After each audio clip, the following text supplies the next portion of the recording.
Good afternoon, everybody, and welcome to STEM Inspiration Week, Engineering Wednesday. Can you please keep your cameras and your microphones off, just so that we minimise background noise and there aren't any distractions for the presenters. Please note that this session is recorded and it will be available after the session is ended. We will be asking questions via the chat, so you should all be able to see the chat, and the chat will be moderated.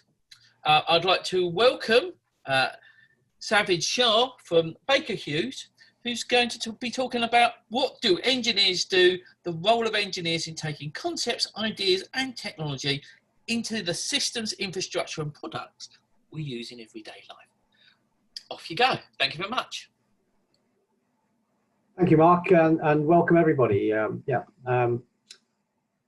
Looking forward to an interactive discussion. If you can post questions on the chat, I'll try to answer them as we're going along, or I'll certainly mop them up at the end of the session.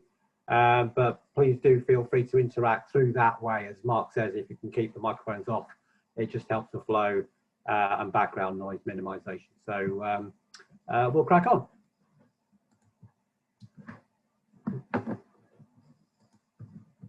So first of all, I'd just like to ask a question, and as I say, we won't do this as an open forum, open question, but if you can think about this during the chat, I'll come back to it at the end.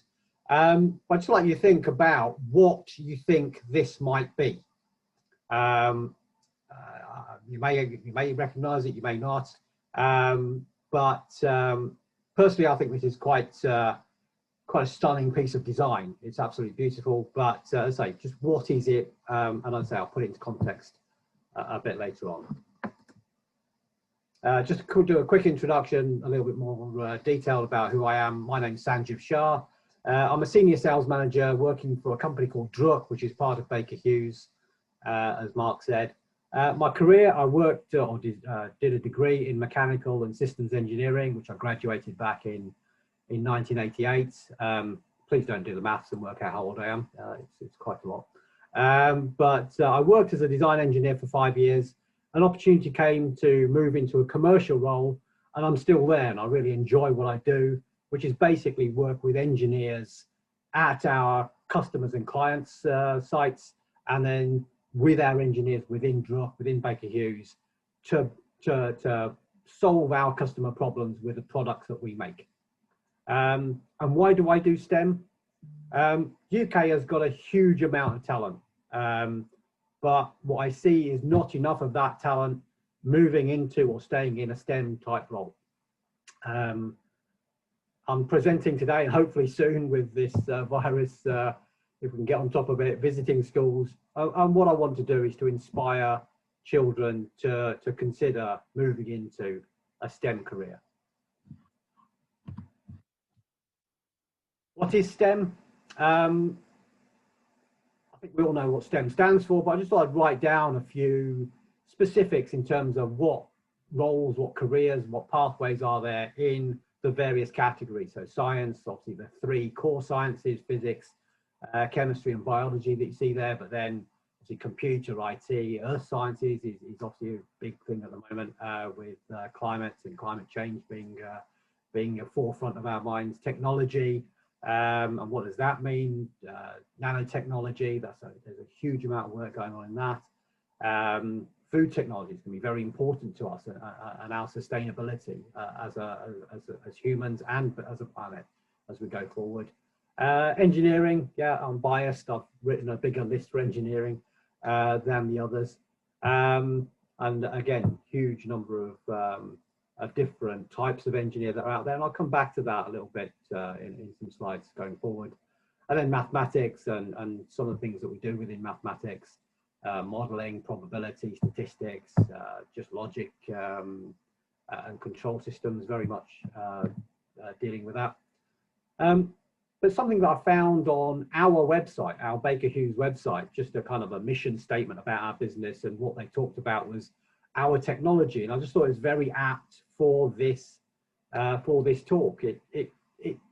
Because I don't want to get down on science or technology or maths, because they're absolutely all interrelated. Where does science hand over to engineering? Where does technology flow into engineering? Or what contribution does maths? Well, maths plays a contribution pretty much in any of those other three. And they all do come together. And this is, as I say, from our own website, nothing to do with STEM. It's just something that one of our marketing team wrote to try and get people to understand what Baker Hughes are about. And, you know, we build technology for progress, taking the power of engineering, science, and data to redefine what is possible. And I say that, so all of these things interrelate, interrelate, and we work together as teams of technologists, as scientists, as engineers to do the things we do as businesses. Same slide, and you'll think, well, nothing's changed there. But what I wanted to do was just highlight that STEM and DRUC, so the business I work for, and just thinking about those categories that I pulled together, and I was reviewing these slides, this information pack with one of my colleagues yesterday, and he just came up with the idea, well, why don't you just highlight all the roles within the ones that you've pulled together, and show where we as DRUC touch upon those different subjects. So we have physicists, we have physics scientists, we have computer and IT, we have chemistry in what we do in our factory. We're certainly doing a lot with nanotechnology, CGI, control systems. A huge amount of maths is applied to ensure our products work well, and understand what reliability we're going to get out of them, what sort of quality we're going to get out of them. And then engineering. And actually, we touch on engineering in every single aspect. We've got mechatronics, robotics in our production line. We are, in terms of our customers are in every single one of these different categories that I've put down. So, as I say, one of the things I want to get across is engineering for me, why it excites me and why I went into it is, and why I stay with it, is it does touch upon our lives on a daily basis. If you're anything like my children, you may have already got bored with me droning on and you want to get your phone out and look at a YouTube video. And I actually just want to switch to a YouTube video. This again is something that our company put together, nothing to do with STEM. It's actually an advertisement that's promoting what we do. And I think it just encapsulated pretty well what we do as a business. I'll just share that video. And hopefully you'll be able to hear sound. Mark, if you can give me a thumbs up to tell me the sound is playing.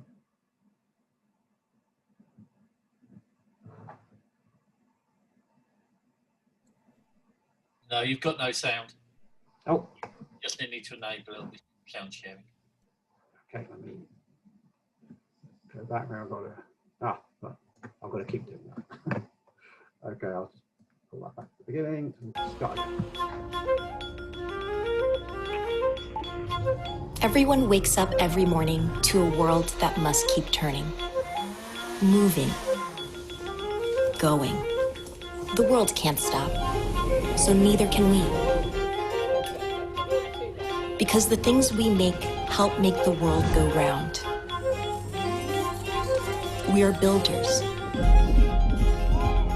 constantly creating things that make our world cleaner, healthier, and more connected, so that the small moments that help define who we are and the big plans that make life wonderful can keep on rolling. Because while gravity may keep our planet on its axis, it's what we build that keeps things moving forward. So with every turn, we'll keep building a world that works.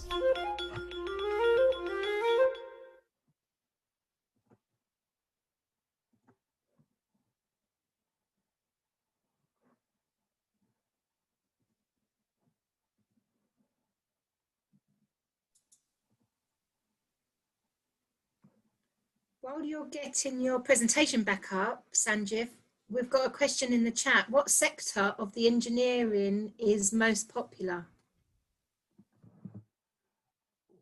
Wow, that's a big question. So,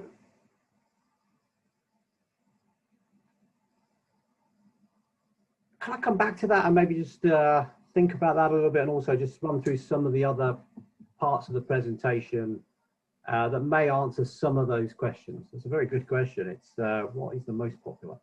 I'll come back to that. I will come back to that. I seem to have lost my chat box I had tried to open. There we go. Right. Yeah, sorry. I've got two screens running. I've got my chat box back up, so I'll try and keep an eye on that and carry on with the presentation. But Catherine, I'll come back to your question in a short while.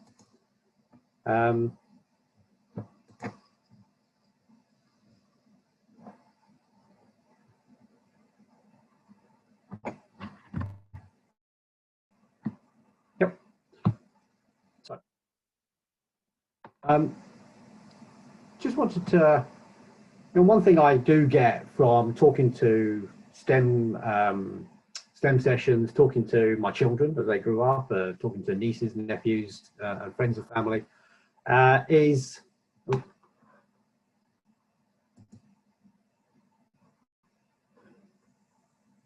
just to confirm you can see my slide that says what impact would you like to have? Yeah, we can see your slide. Yeah. Yeah. Okay, good. Sorry, it seemed to try and start that video again for some reason. And one of the things I say to anyone that asks is, if you can, try and steer your career towards something that interests you. You know, you're going to be working, your careers are typically going to be 40 or so years in length, and that's a long time to be doing something, and it's especially a long time to be doing something that you don't particularly enjoy. If you can have a career in something that you really get a buzz out of, as I do with engineering, then it makes life a heck of a lot easier. And so, you know, just think about what you know, would you like to help people stay healthy? Would you like to be helping to make it easier for people to stay connected? And that's such an important thing at the moment when we think about COVID, when we think about what we've had to do. Maybe some of your lessons are being done by remote. Obviously this session is being done by remote. You know, people being connected is an absolutely critical thing, crucial thing, and it will be ever more so as we go forward. Do you want to ensure that people have got enough to eat as we go forward? We're going to be looking at something like just over 7 billion people on the planet now. It's going to be 9 billion, they say, in about 30, 40 years time. How are we going to make enough food for everyone to eat? Are you interested in how to keep the planet healthy? As I mentioned earlier, that's such a crucial thing. I just watched the most recent David Attenborough documentary that he's released, and we really are at a junction where we've got to make some serious decisions and work out how to maintain the planet at its current state and then start to get its health back to where it was 30, 40, 50 years ago.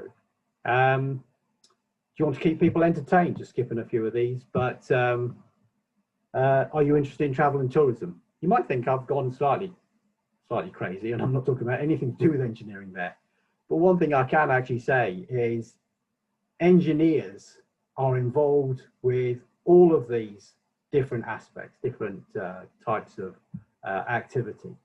That video that we just saw, from getting up and going to Starbucks and grabbing a coffee, getting on the train, the car you may drive, even a game of football. There were various things up there. Engineers will be involved. Our business, so those are examples of where the business I work for is involved. If we look at some of those statements I've got up on the screen at the moment, would you like to help people stay healthy?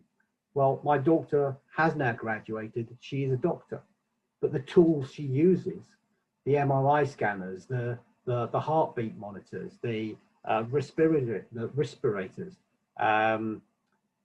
again, touching on the difficult situation that we've got at the moment, the ventilators that were required. It was engineering companies, including my own, that got involved with the project to rapidly get ventilators built and delivered to the hospitals to be able to treat the people that needed them in these last few months, and looks like we'll need again in the coming months.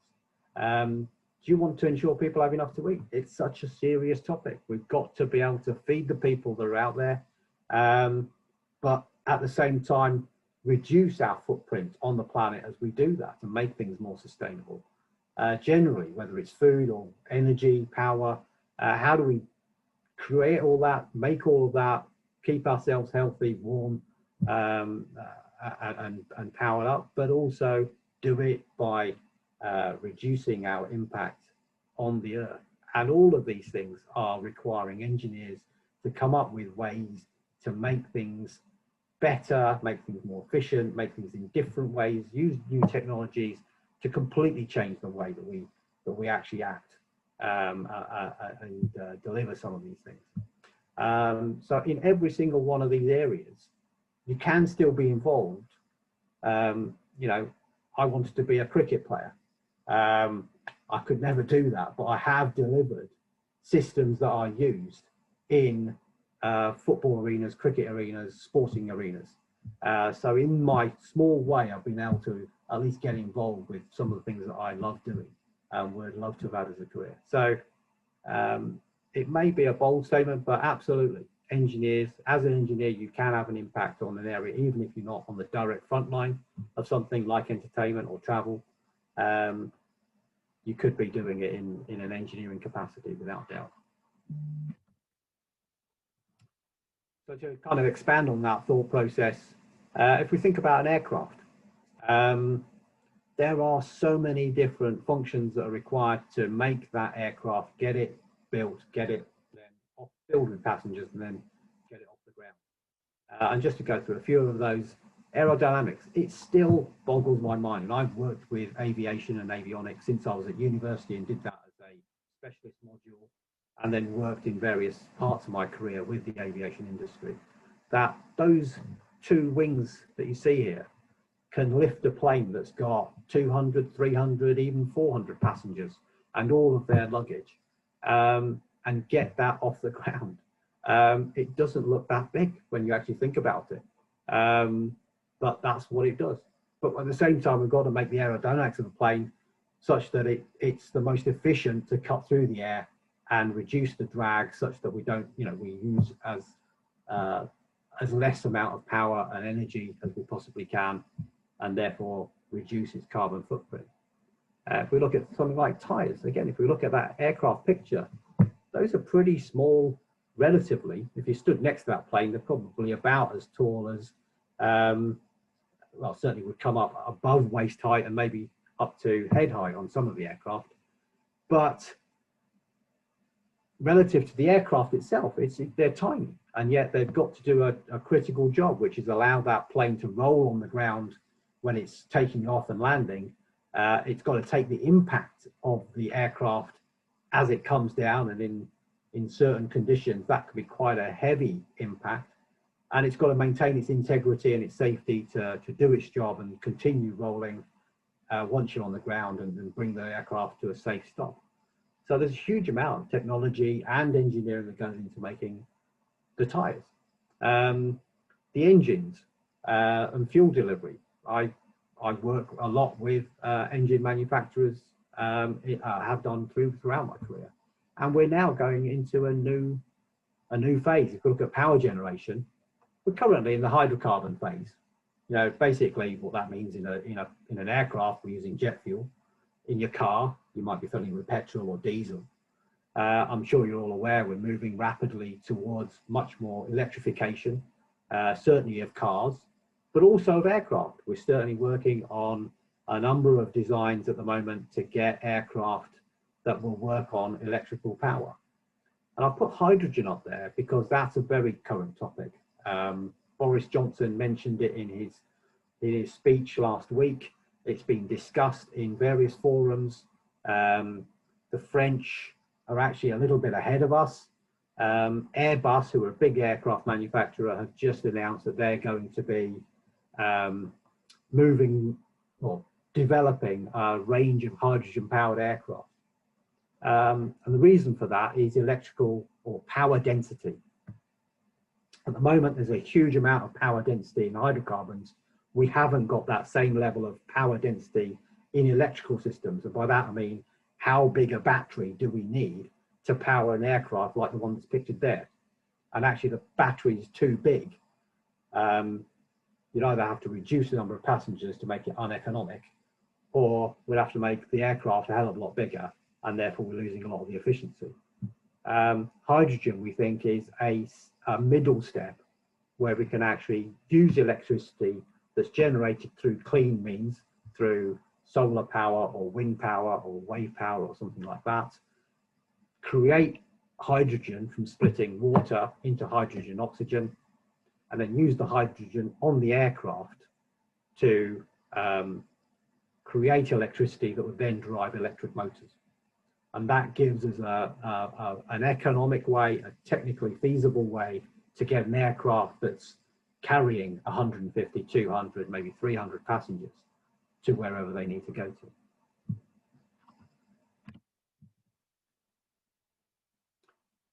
We talk about engineers, and somebody said, what branch of engineering is the biggest? There are hundreds and hundreds of different careers and types of engineer out there. I graduated in mechanical engineering. Electrical electronic engineering is certainly one of the other big courses that's done at university level.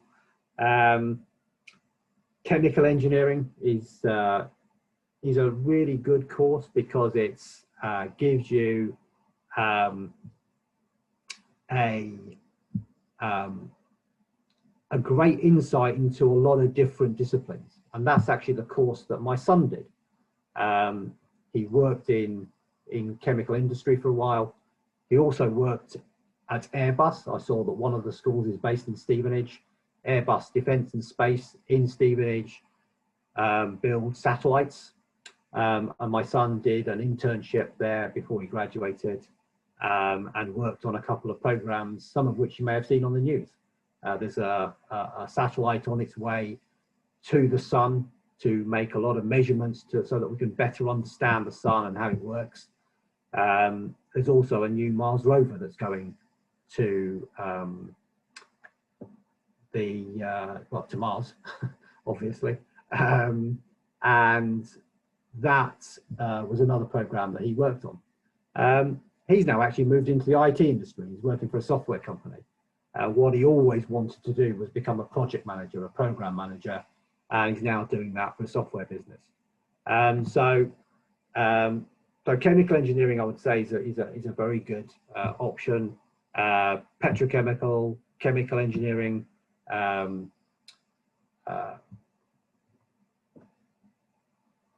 biomedicine, telecommunications, as I mentioned, is a huge thing. So which one's the biggest? Probably mechanical and electrical electronic are the two most common courses that you would do with the most number of students that are going through. But where does that take you? It takes you into 100 different.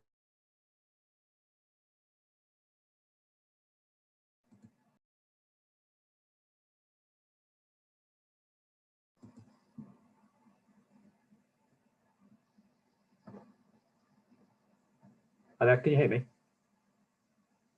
Yeah, I can hear you okay now. Yeah, sorry. Don't know, where did I cut off? Did you hear most of that? Yeah, we heard nearly all of it. Okay. Yeah, sorry. Well, some really good questions, actually, if you'd like to have a few questions. So yeah, we'll take a break and go through some of those. So yeah, I'll just scroll back up to the top. So what sector of engineering is most popular? I'd say there's probably more mechanical, there's probably more electrical and electronic engineers now. Those are the two big ones. Communication engineering is certainly huge, and electrical computing is certainly on the up. So those are the most common. Working with power, how can we power our homes, our factories, our schools? That's going to be an ever bigger question as to how we can do that, sustainably, and how we can do that in a ecologically minimal impact way. what's the biggest projects I'm working on at the moment? At the moment, I'm working on something that would tell you exactly what that picture at the beginning was. So I don't know if you have a chance to think about that. I can leave that question till the end and we'll come back to it, but I am working on something quite huge. Is it difficult to work as an engineer for a female? I think this is a really important question. I think it's a really critical question. You know, if we think that 50% of our population, give or take a fraction of a percent, is male or female, and we do not see anything like that representation in the workplace, and it's really crucial. I guess it's because we, you know, girls, ladies don't see as many role models when you see news, when you see pictures, when you see interviews being done at engineering works. But there, you know, girls are coming into our industry, ladies are working in our business. And what I can tell you is, right now, our one of our engineering managers, our factory manager, our manufacturing leader, and our site manager, who was the manufacturing leader and now basically manages the whole of our site, are all women. They all came through an engineering background. There is no glass ceiling. There is no limitation as to where you can go. Women have absolutely as much to offer, if not more, to engineering careers, engineering services, as men do. And we just absolutely need girls that are currently at school to think about going into these types of career, because you've got a lot to offer and a lot to contribute. So is it difficult? I'd say it's difficult because you don't have those role models to look to, you don't have those examples to lean on. But if you take up the baton, if you do take the challenge to go into an engineering career, then I can assure you there is no limitation, there is no hold up, and there are plenty of mentors now. We ourselves run a significant mentorship, mentoring scheme where you would be helped to develop your career. We are very, very focused as a business to ensure that firstly, women enter the workplace and then get great chances to progress through. So I'd say it's not difficult to work as an engineer once you're there. I think the difficulty comes in making that step to enter into it to begin with. How long does it take to build a plane? So I'm working on some projects at the moment. From start to finish, an aircraft takes about anywhere between 3, or maybe shorter for some aircraft, 1 to 5 years for some of the bigger and some of the more technical. I work with civil aviation as well as military aviation. Working on some projects at the moment for some new fighter aircraft that are built here, or built as a consortium between here and Germany and Italy. And the program for that, I've just had a new program schedule delivered to me, and from start to finish, it's about 5 years to build one of those fighter aircraft. And similarly with some of the bigger civil aircraft, so something you might jump onto if you, not that we do at the moment, but hopefully sometime soon we'll jump on an aircraft and be able to go away for our holidays somewhere nice and sunny and warm. One of those aircraft that seats maybe 150, 200, 300 passengers would take somewhere between 3 and 5 years to build. Do you think engineers will always be needed? Absolutely, absolutely. I mean, engineers are working with technology, as I don't know if you saw that statement earlier that I made in terms of the mission statement that came from our business website. Technology, where does technology stop and where does engineering start? They flow into each other. And so whether you call it technology or whether it's an engineer that works on a certain part of our business, then as I say, they actually work in collaboration. And will that collaboration stop? Will there be an end to when an engineer is required as part of that team? I don't see that. I don't see that anytime soon at all. So thanks for those questions. And I say keep them coming. I'll try and keep my eye on the chat box as well. But say in terms of careers, there are hundreds. And one of the things that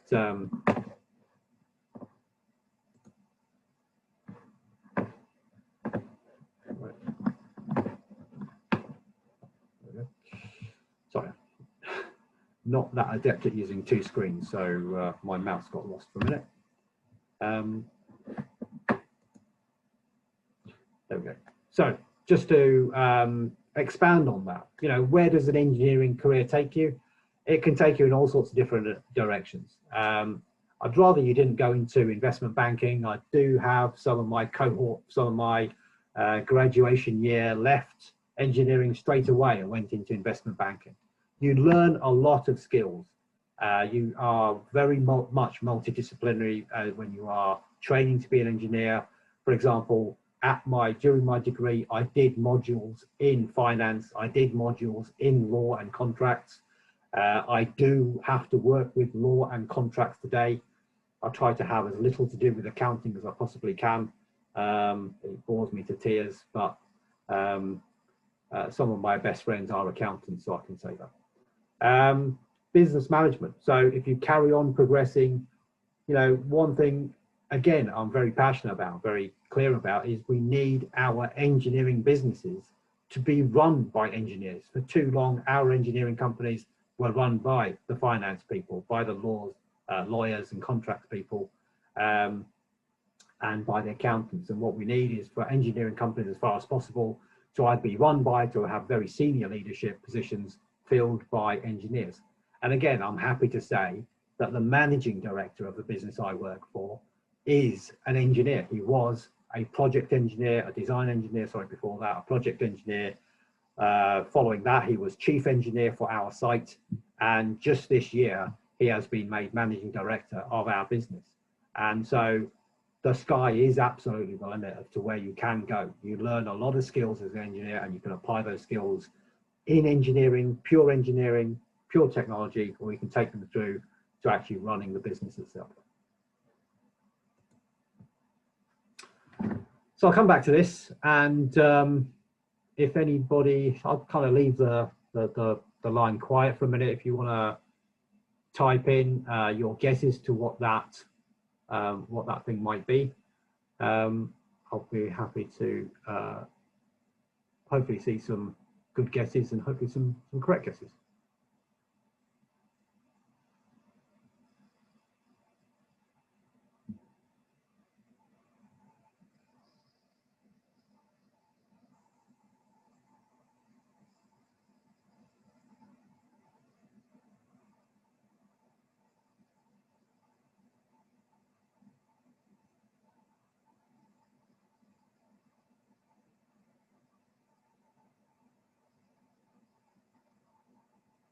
Very good. So seeing a few guesses: a motor fan, part of an aeroplane, a fan, or again a motor fan.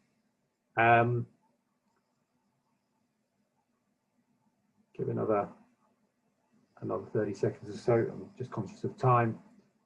As I've used my half an hour as usual, I've gone over time a little bit. But so basically, that is the front of an engine. So if I just click through, you'll see where it fits. It's the very front. It's the front turbine of a turbine jet engine.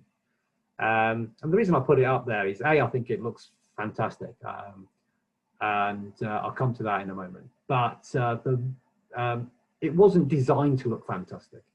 It was designed as part of a program that I'm working with that manufacturer at the moment to make an engine which is, their target is to be at least 25% more fuel efficient than what they've got today, and also to make it at least 10% quieter than what they've got today.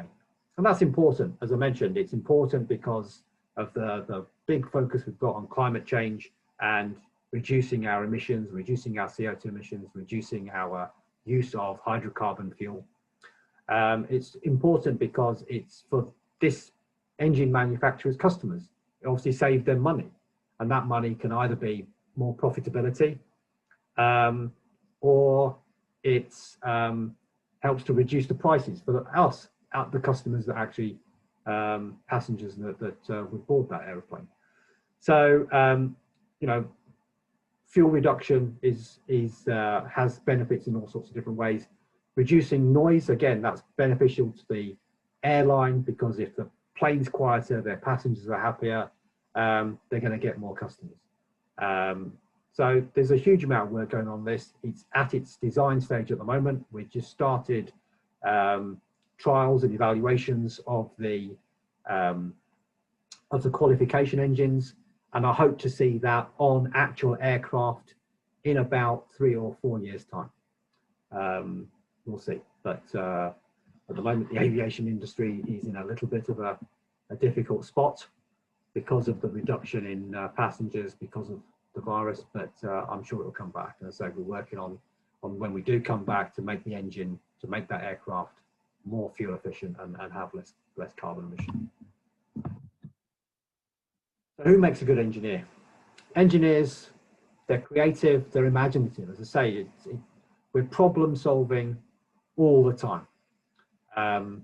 We're collaborating with others. We're collaborating with engineers at our client sites. We're collaborating with finance teams because we've got to fit a certain financial target for getting that whatever solution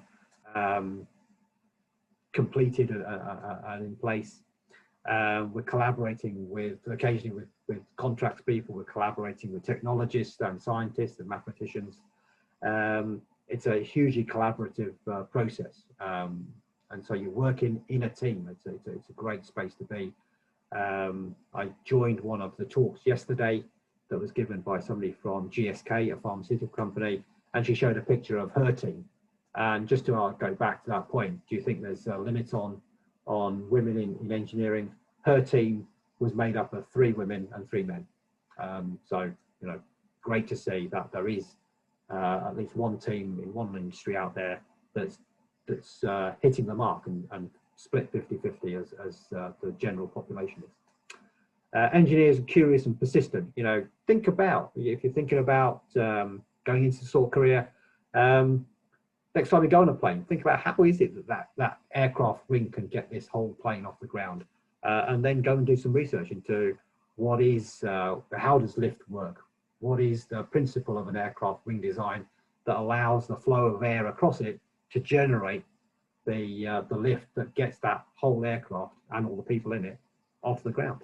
How does a car work? How does your radio work? How does this signal that I'm talking in my home office here in Luton to schools all over, I think Bedfordshire, Cambridgeshire, Hertfordshire, I think Suffolk as well from memory.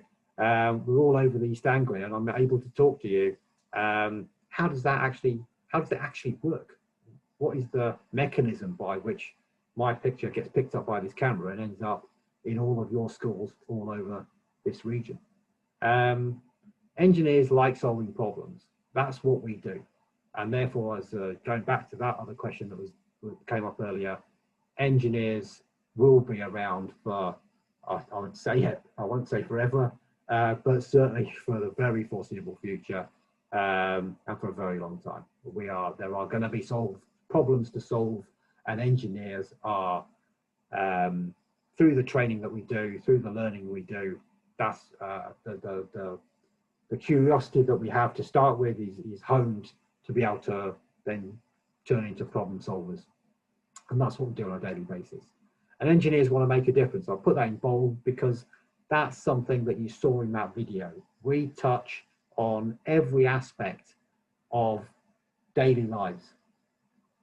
And therefore we absolutely, totally make a difference, whether it's in health, whether it's in food and agriculture and getting food on the table, whether it's in communication systems, whether it's in transportation and making transportation or power, 2 key areas, greener and leaner, and therefore more sustainable and having less environmental impact as we're going along. So engineers, absolutely, go into this career, you will make a difference in your career.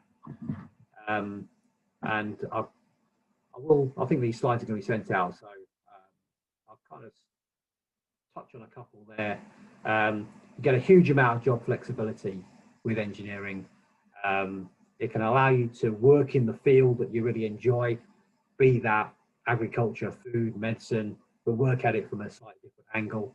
It can be a launching pad for jobs in design, into business management, working in medicine, transportation law, be it working in government.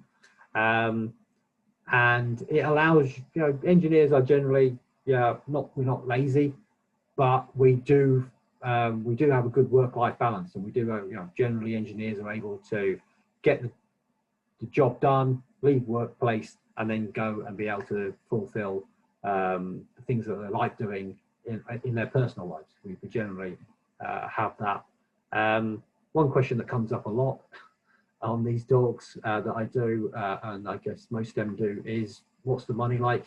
Well, engineers, we're hugely respected, and it is changing and becoming ever more a respected profession. Going back 40, 30, even 30 years, even 20 years, engineers were looked down upon a little bit as the kind of greasy guys that with a spanner in one hand and an oil can in another. That's very much not what engineers do. Engineers are generally sitting at a computer or a desk or around conference tables, talking about the problems that we've been given and coming up with solutions on how we're going to make those. So I would say in terms of respect, the field of engineering is gaining ever more in its respect, and in terms of financial reward, then we're well paid. Typically, starting salaries for engineers, graduate engineers, will be £28,000 per year is, I think, the average these days. And in terms of what you can earn, then certainly as an engineer, significantly more than doubling that would be within your scope. And then moving into more senior leadership positions, whether that's still in engineering management or in business management, then you could certainly be looking at a heck of a lot more than that still. And engineers, engineering can take you all around the world. I've traveled certainly most parts of Europe, to the States, a little bit into Asia. I have colleagues that have traveled the globe many times over. Or you can stay close to home. There's engineering roles that are nearby in high-tech companies on your doorstep. High-tech companies are absolutely dotted around all over this country. Or even your hospital. The hospitals pretty much in every big town, all of those would have big engineering departments. So finally, I'll just, what next? First of all, work hard, get yourself good GCSEs, give yourself as many options as to what you're going to do with your career, whether that's college, university, going to a workplace, working day release or working in an apprenticeship. The better your academic results, the more choices you're going to have as to what you do next. And I'll close with this, and I can always send this back out, is some further resources. You may already use these, but some that I found, some that I've used, some that I've directed other schools to when I've done face-to-face chats, is some really good resources on the internet for looking into this in more detail. Discover E, there's also a little bit on there about questionnaire as to whether engineering is good for me. There's a questionnaire that kind of takes you through that. Apprenticeships, let's say, that's another good aspect. It's not just an academic linear run from school to college to university. There are other ways of going into engineering, and apprenticeships are absolutely one. And I'm happy to say our business, where I work, we have a good apprenticeship and internship program to support engineers coming into our business. I'll close it there if there's any questions, and then Mark will wrap up. Thank you very much. Do we have any final questions before we close the session?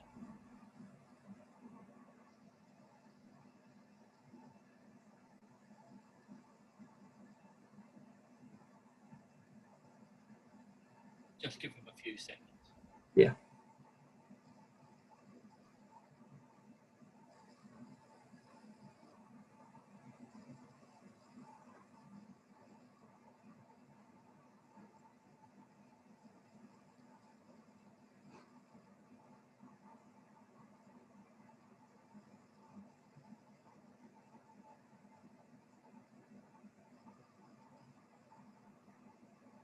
Well, no, it doesn't look like it. Great. You've wowed them with your presentation there. So I just Yeah, must have answered all the questions they might have had with the presentation itself. But hopefully, I'd say that's been useful. It's been thought-provoking, at least in terms of thinking about next steps, where you go, what careers you might go into, and hopefully some of you will take a pathway into engineering. We'd certainly like to see you here in the coming years. Thank you very much, and thank you for coming to this event today. Hopefully, we're going to see you in some of the other ones later on this week. And thank you very much. So if you just stay on for a second, we'll let the schools. Yeah.